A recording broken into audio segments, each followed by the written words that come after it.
So if he sees the birds, I think what happens is he looks up this way, and then he turns his head. He looks up this way, and then he turns and follows their flight, and that's when he freezes. Yeah. Like that. Right from the beginning, he said, I'm going to shoot it subjectively, not objectively. You know, objectively, you understand that the whole world is under attack, but it's all from the point of view of Ray Ferrier. So it's, Steven does that with his movies, and it brings you right into those characters and their stories. So things that are frightening are really frightening.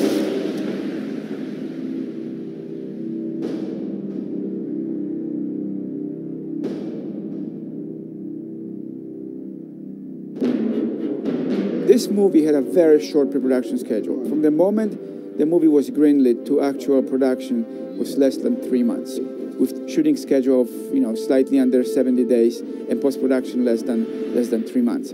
There are certain reasons that we were able to make this movie so fast. First of all, you're working with a director who's extremely confident, who is very familiar with the genre, who knows how to make movies. There's light streaming into the hole, and with so much dust down here, the natural beam is obscuring the creatures.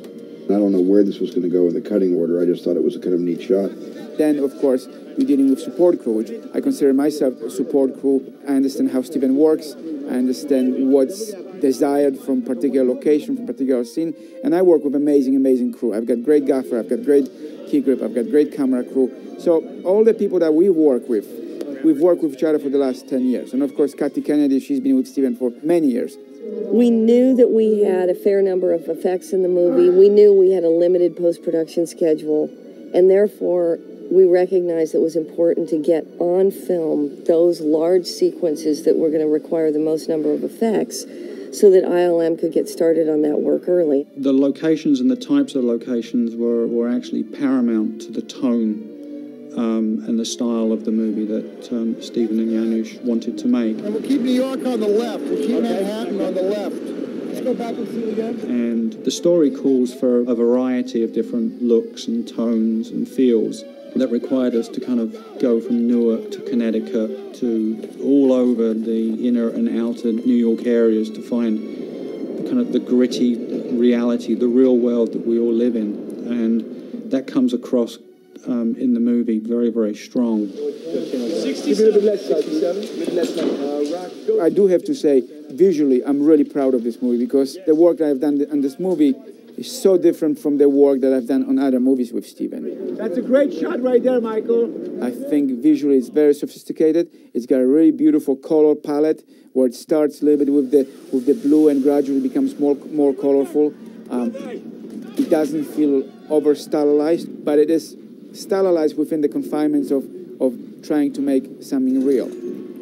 Janusz knew that I was looking for reality. I was looking for a very realistic, man's eye view, a child's eye view of this story. So Janusz kept it very natural. He kept the lighting very naturalistic. He didn't do anything weird with lighting.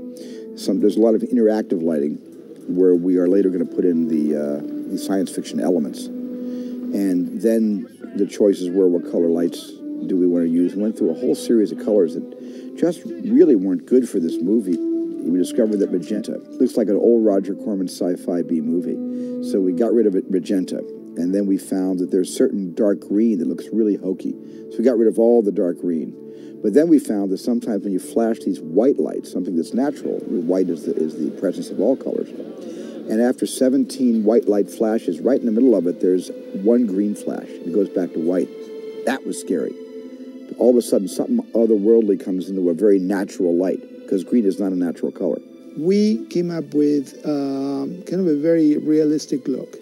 And of course, that's part of our problem too, or our challenge always, to come up with something that is, even though it is a science fiction movie, it doesn't look science fiction. Steven wanted everything to look very real.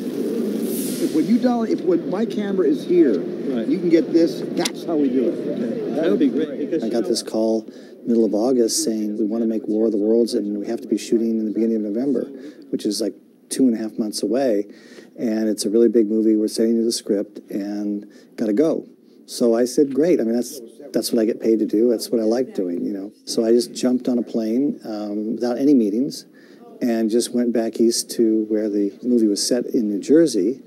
And fortunately, I went over to the Ironbound neighborhood of Newark, And within the first day of scouting, we went by this location that had 5 streets intersecting, which formed a great place to have this initial encounter with the aliens happen. So what was great for me is within the first day of scouting, literally, we'd found a place that I thought could work.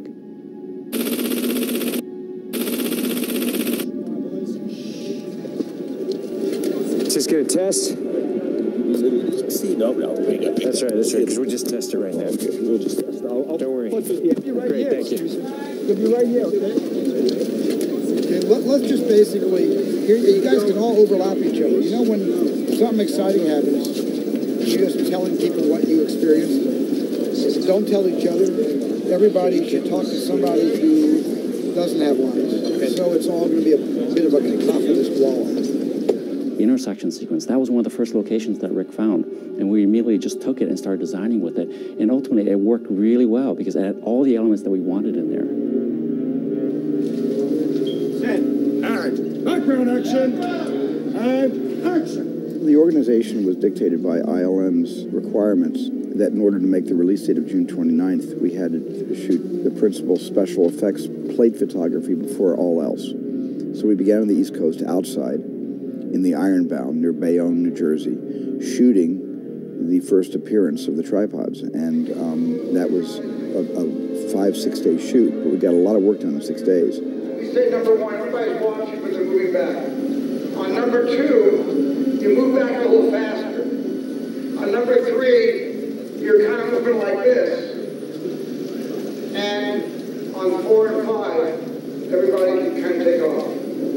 And 1, 2, 3, 4. Get the running out, guys. They're running on full. 5. The Newark neighborhood where we shot the intersection was a very, very busy, teeming neighborhood, multi-ethnic area where no film production had ever taken place.